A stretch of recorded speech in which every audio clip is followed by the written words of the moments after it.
Voilà, c'est bon pour toi? Donc, je dis bonjour à mes belles âmes et on va vous partager avec Richard une canalisation sur plusieurs questions que tout le monde nous pose par écrit. Voilà, on va voir ce que ça donne.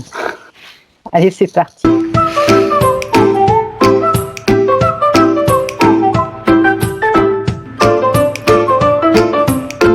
C'est ça. Alors, est-ce que notre nouveau monde sur la Terre sera axé sur la technologie et sur le retour à la nature en même temps? Oui, mais on me dit technologie positive, n'ayez pas peur. Rassurez-vous, on me dit, rassurez-vous. Il va y avoir un changement de cap. Tout ce qui a été initié de façon négative va basculer vers la lumière. Rassurez-vous, c'est ce qu'on me dit. Alors ce basculement, est-ce que ce basculement aura lieu en 2022? En partie seulement. 2023? Ça va s'étaler. 2022, 2023, 2024. Ça va s'étaler. Est-ce que l'armée prendra le relais entre les anciens gouvernements et le nouveau système? C'est oui. Là, c'est oui. Je l'ai toujours dit, ça fait oui. Est-ce que les SDF auront un toit? Oui. Parfait. Je suis contente pour eux. Ah bah oui. Franchement, pour la voix, j'en connais en plus. Hein. J'en suis ravie pour eux. J'attends que ça, que tout le monde ait un toit et à manger. Et à manger partout sur la Terre, hein, parce que quand tu vois le nombre de famines qu'il y a, ça, c'est pas normal. Non, la Terre, elle a suffisamment, je vais dire, d'énergie. Suffisamment, oui, exactement, pour nourrir toute la planète. Donc, d'ailleurs, tiens, je sais pas si ça sera dans les questions, mais j'ai fait une canalisation avec un ami il y a une semaine ou deux. Et il y a une chose qui me chiffonnait depuis très longtemps parce que ça m'énerve. Ça sentait faux, ça sonnait faux. Tout le monde, les médias, les politiques, tout le monde parle tout le temps de 7 milliards d'êtres humains sur Terre. On est 7 milliards d'humains, on est 7 milliards d'humains. Et moi, je disais, c'est pas possible, on n'est pas 7 milliards d'humains. Il y a un truc ça sonne faux. Et en canalisation, on est entre 4,5 et 5 milliards d'êtres humains sur Terre. Ah, alléluia. Ça change tout. Bien sûr que oui. Moi, je vous dis qu'on nous ment et on nous rement et on nous re-rement et on nous ment et on nous re-rement. On est manipulé, mais incroyable. C'est une aberration. Va vérifier qu'on est 7 milliards maintenant, tu vois. Va vérifier concrètement parlant. C'est une énormité. On est entre 4,5, je crois que c'était 4,5 et 5 milliards sur Terre. Ah, on n'est même pas 5 milliards sur Terre. Voilà, petite parenthèse. Donc il y a de la place. Il y a de la place, bien sûr. Et en plus de ça, je vais en rajouter une couche, on n'a pas, comment expliquer ça, exploré toutes les capacités de la Terre et toutes les je sais pas comment expliquer ça. En fait, il y a des territoires qui nous sont inconnus, mais qui existent et qui sont habitables. Et qui nous sont cachés. Bien sûr, allez. Bien sûr. Très intéressant.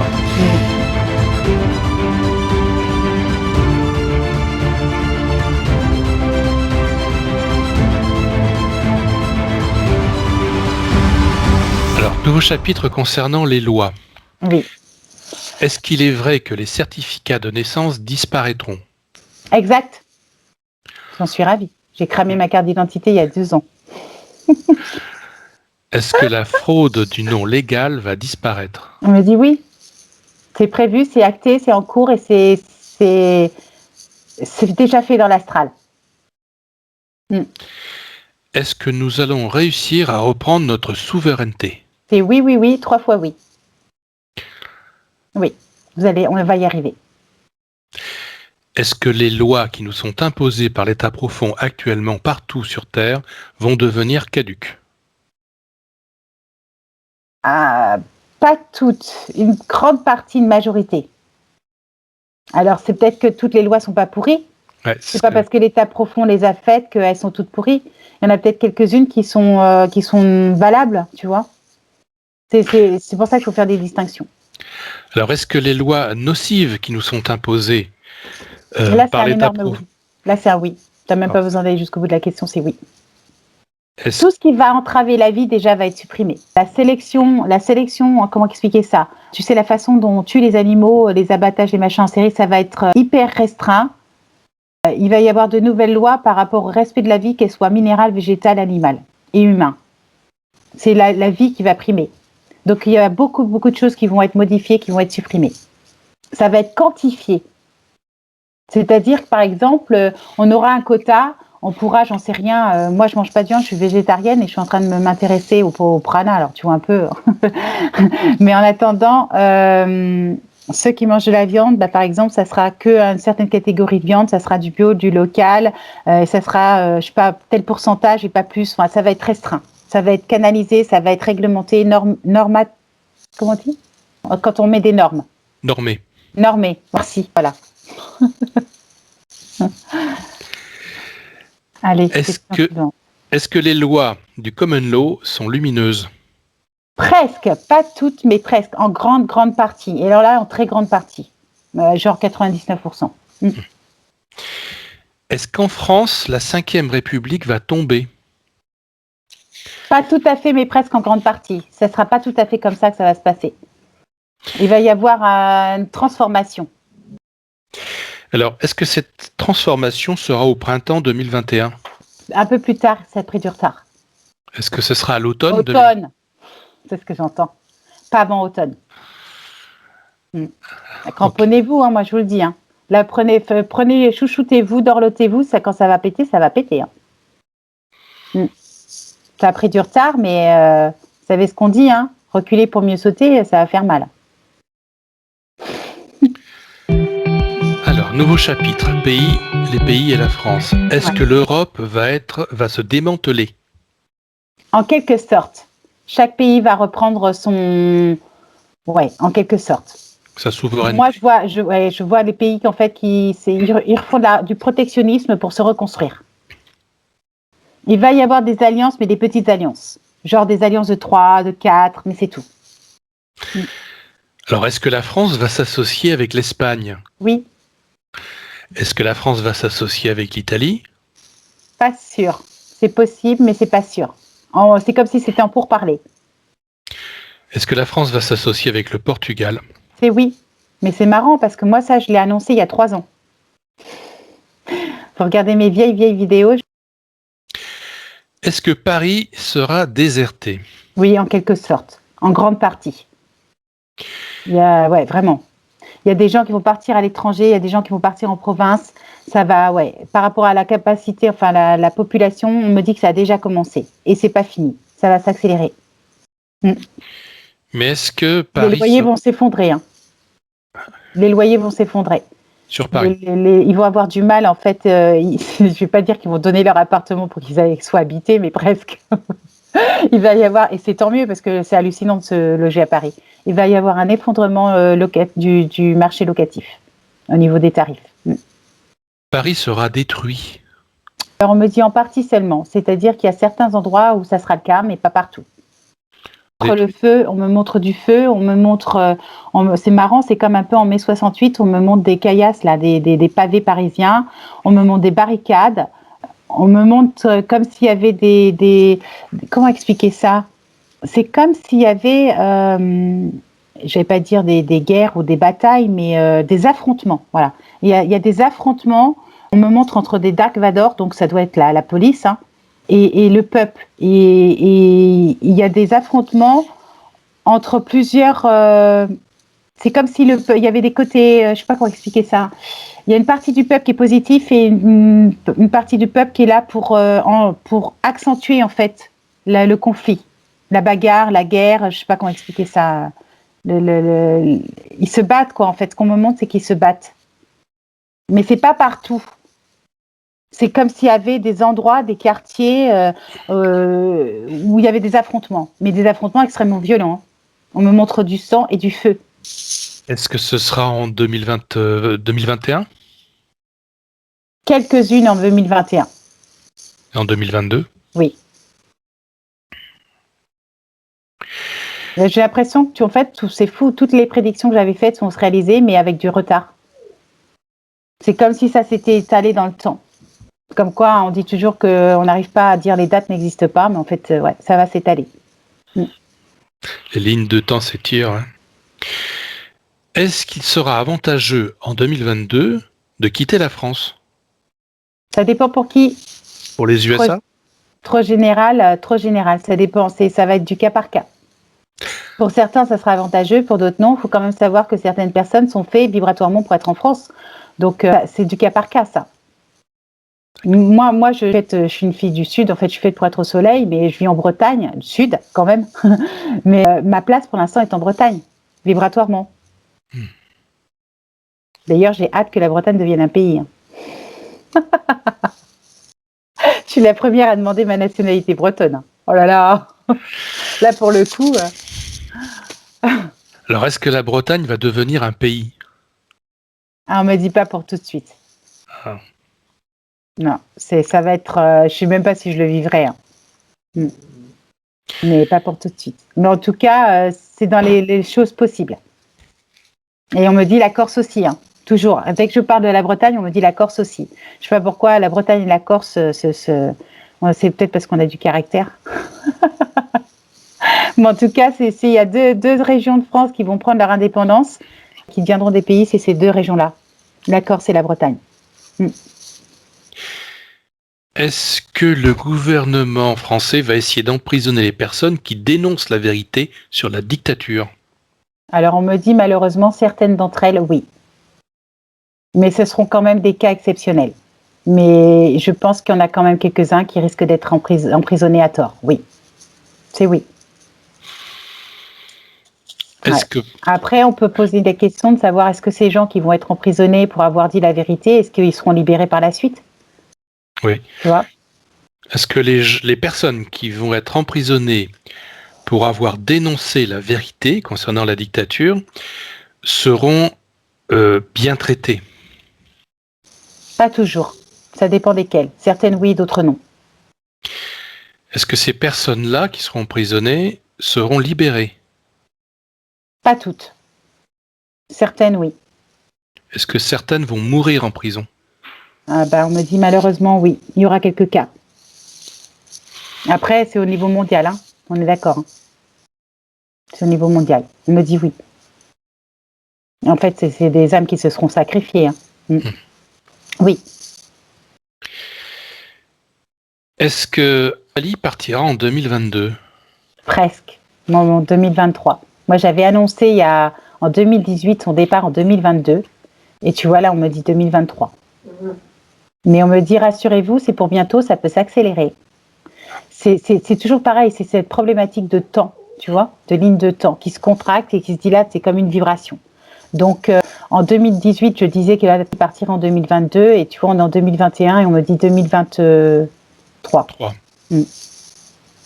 Donc, on ne sait jamais. Hein. Je sais pas, il faudrait mettre une peau de banane sur ces escaliers. Un accident est si vite arrivé. Je rigole. Je supporte rire. Oh là là, qu'est-ce que je peux pas dire comme bêtise. Je confirme. Ah ouais, mais bon, mieux rigoler. Hein. Ouais, c'est clair. Faut rigoler. Allez, question suivante. Alors, est-ce que en France, l'armée est secrètement au pouvoir? Ah, on me dit en quelque sorte. C'est pas tout à fait ça, mais c'en est pas loin. Alors là, il faudrait poser des questions stratégiques. Moi, je sais pas. Est-ce qu'en France, les choses négatives qui sont annoncées par le gouvernement sont le fait de l'armée pour nous éveiller? Pas tout à fait.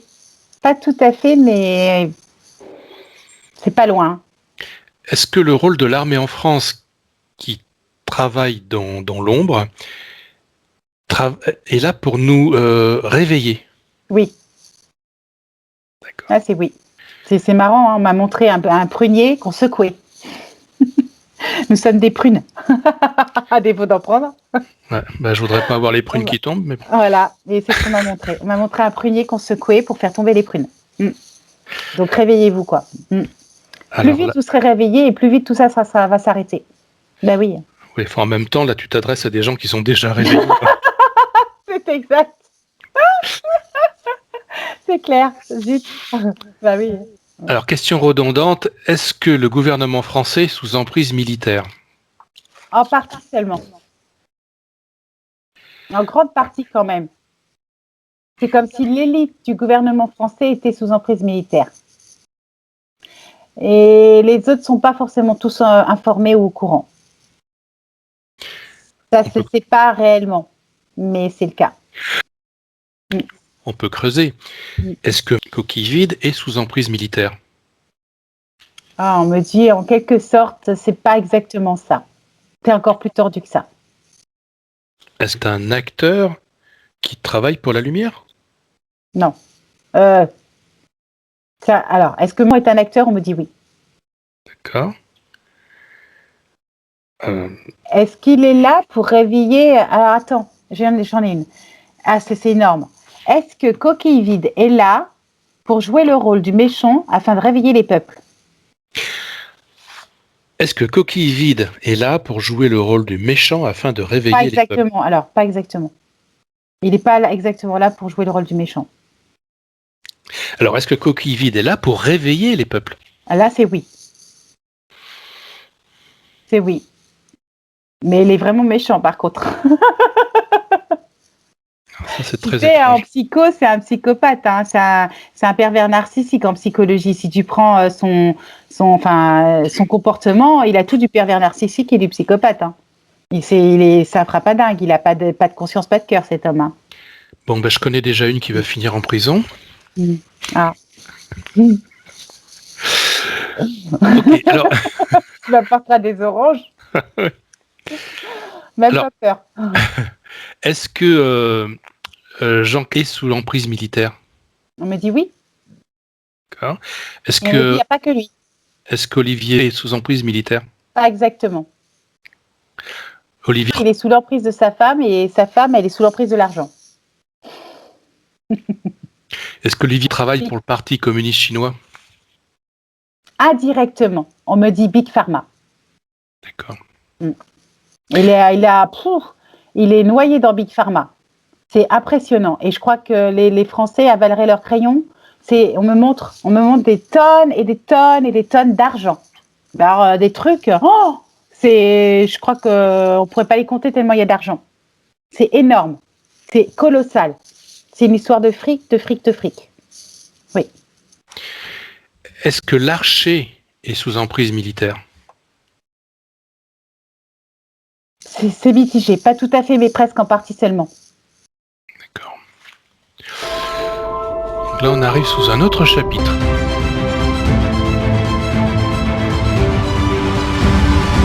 Agriculture, terre, faune, flore. Est-il juste de dire que dans 7 ans, tous les produits chimiques seront interdits dans l'agriculture? Exact. Yes. Est-ce que ce sera avant 7 ans?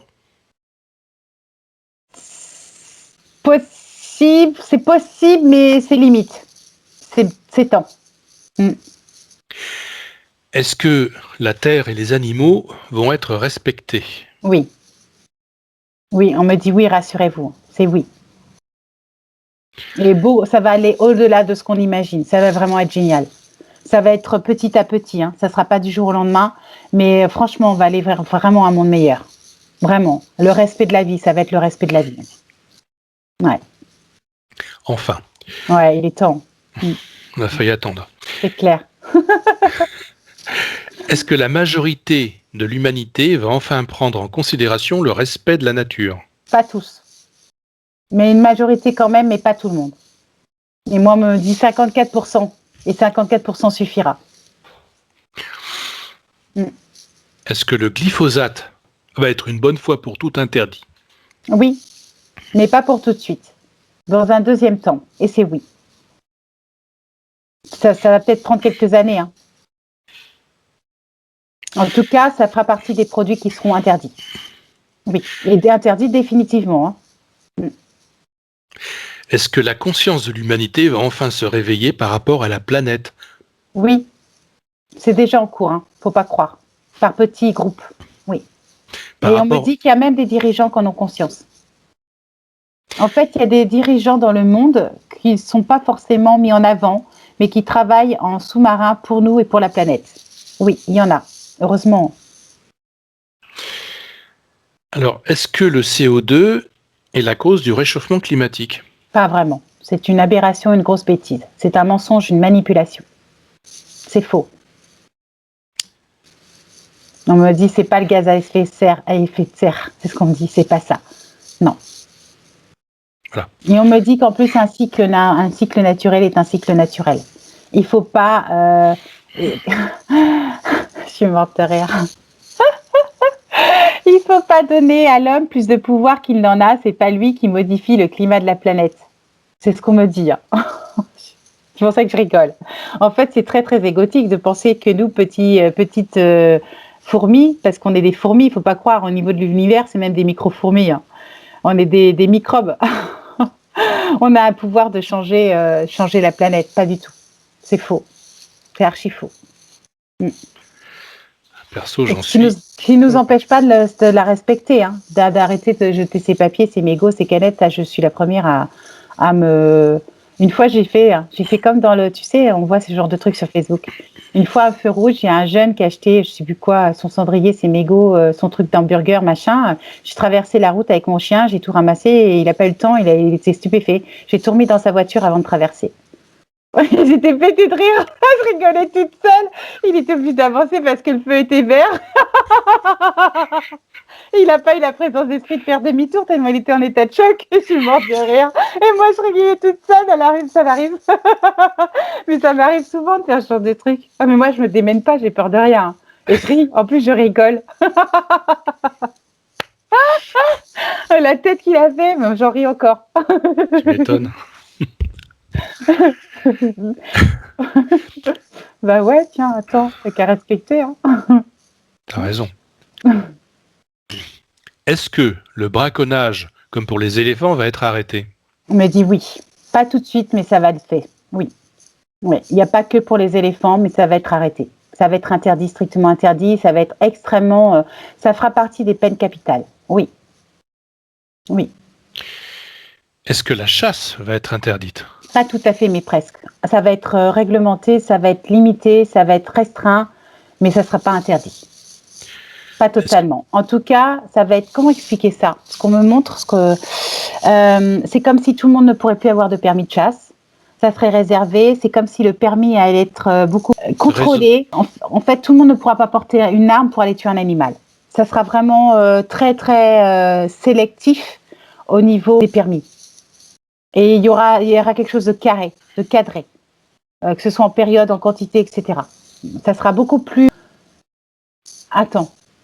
En fait, aujourd'hui, ils font ce qu'ils veulent.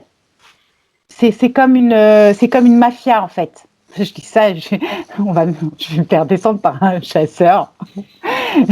Ben, pas tout le monde, hein. Il y a des gentils chasseurs, je suppose. Ça fait penser aux inconnus, ça. Il y a le chasseur, le bon chasseur, le mauvais chasseur. Enfin, bref, je généralise pas. Mais ce que je veux dire, c'est que ça va être vraiment formaté. Voilà. Ouais. Est-ce que cette chasse qui sera autorisée le sera juste pour se nourrir? En quelque sorte. Pas tout à fait, mais presque, en quelque sorte. Presque. Hein. Est-ce qu'il y aura d'ici 2025 assez de nourriture pour chaque être humain sur la planète? Et oui, c'est un gros oui. Et on me dit bien avant ça, Et moi, on me montre 2023-2024.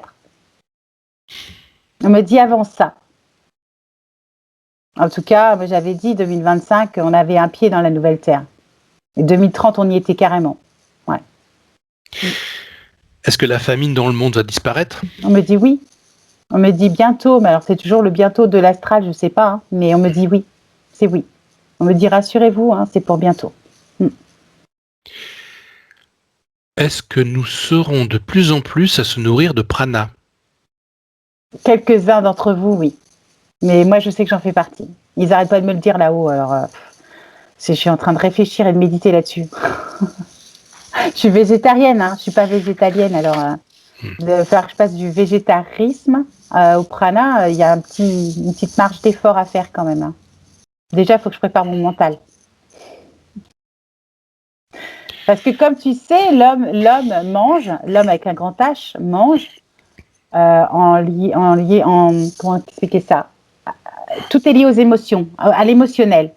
T'as une fête, tu fais la joie, t'as un truc à célébrer, tu fais une grande bouffe avec tes potes. Voilà, tu vas boire et tu vas manger, c'est festif. T'as quelque chose à célébrer, tu vas manger. T'as un gros chagrin d'amour, tu vas te taper une glace. C'est caricature, mais voilà, tu vas manger. T'as un stress, où tu manges pas du tout, ou alors tu vas bouffer. Enfin voilà, l'alimentation, à part le truc mécanique du corps, c'est quand même très lié à l'émotionnel. D'ailleurs, pour information, comme je l'ai déjà dit, la Lune a une incidence sur notre émotionnel. Et comme cette Lune est en train d'être nettoyée, il va arriver un moment où elle n'aura plus d'ascendant sur notre gestion des émotions et notre mental. Par conséquent, nous allons être libérés et récupérer de plus en plus notre pouvoir divin, notamment notre énergie divine au niveau de notre féminin sacré. L'équilibre va se faire entre le féminin et le masculin. Il va arriver un moment où en fait, c'est l'énergie féminine qui va revenir sur Terre et symboliquement, on m'avait montré des Amazones. Donc, toute la partie féminine qui a été mise de côté va revenir de nouveau au premier plan. Nous allons donc être dans le être et non dans le faire et par conséquent, c'est notre intuition et notre connexion à tous nos sens qui va primer. La tête sera au service du cœur et non plus l'inverse. Donc le monde de demain appartiendra au ressenti et non au mental. Enfin, la créativité va prendre une énorme place dans le monde de demain. Ce sera l'imagination et l'inspiration qui seront au devant de la scène. Pour ceux qui ont gardé un cœur d'enfant, ce sera facilitateur pour eux. Ce sont d'ailleurs nos enfants, la nouvelle génération qui est là et celle qui arrive, qui changeront le monde pour enfin arriver à ce que nous appelons l'âge d'or. La terre de demain, peut-être d'ici une dizaine d'années, peut-être un peu plus ou un peu moins. Vraiment. Mais pour tout le monde, hein, c'est pour, faut pas croire. Par contre, parce que je suis en train de regarder des vidéos, ça m'intéresse énormément.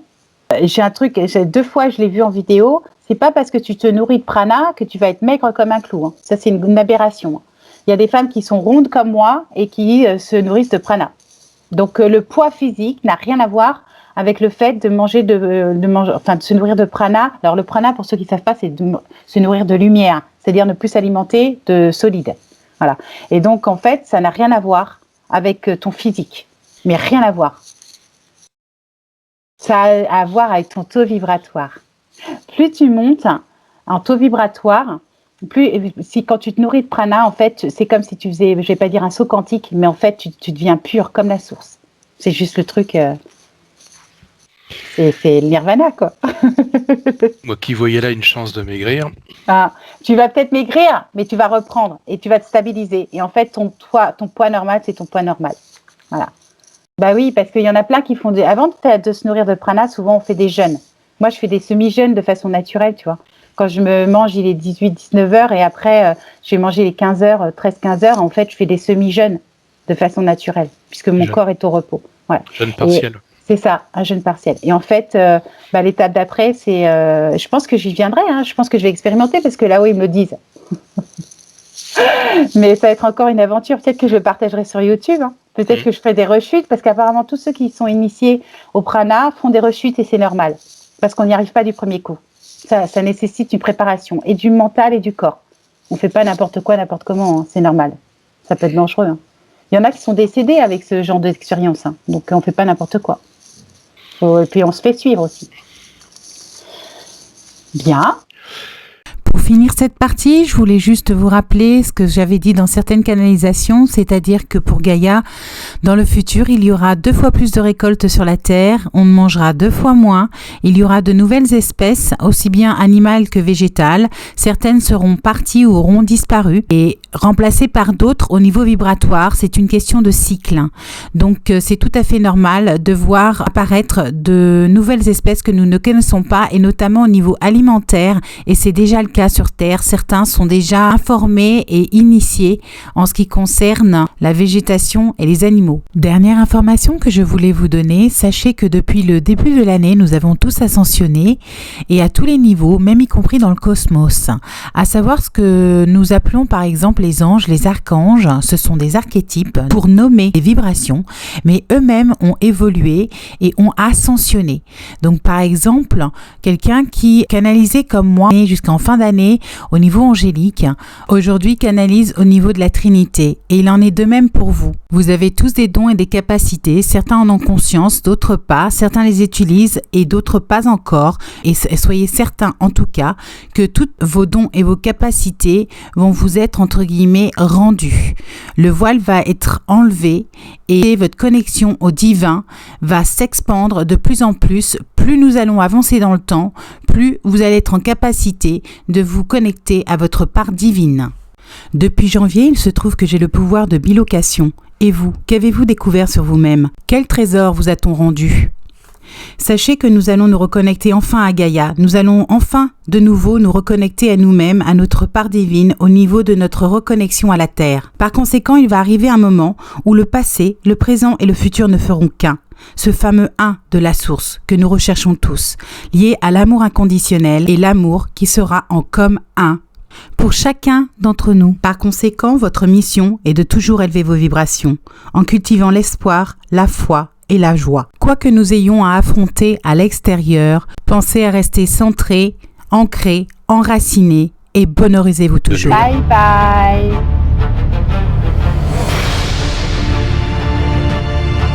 Voilà mes belles âmes, c'est la fin de la 3e partie. Je vous prépare la 4e. J'espère que ça vous a plu, il y en aura d'autres. Comme vous l'avez vu, j'ai dû couper tout ce qui était d'actualité pour éviter d'être striké par YouTube. Donc, on fera avec, attendant le mois de juillet et surtout l'automne, parce qu'il se passera beaucoup de choses. Bonheurisez-vous, prenez soin de vous, je vous fais des gros becs, je vous embrasse très fort, Maururu. Pensez s'il vous plaît à vous abonner, à liker, à cliquer sur la petite cloche bleue et puis à commenter et surtout à partager. Gratitude immense pour tous vos dons. Surtout, prenez soin de vous, à bientôt et au revoir. Bisous bisous.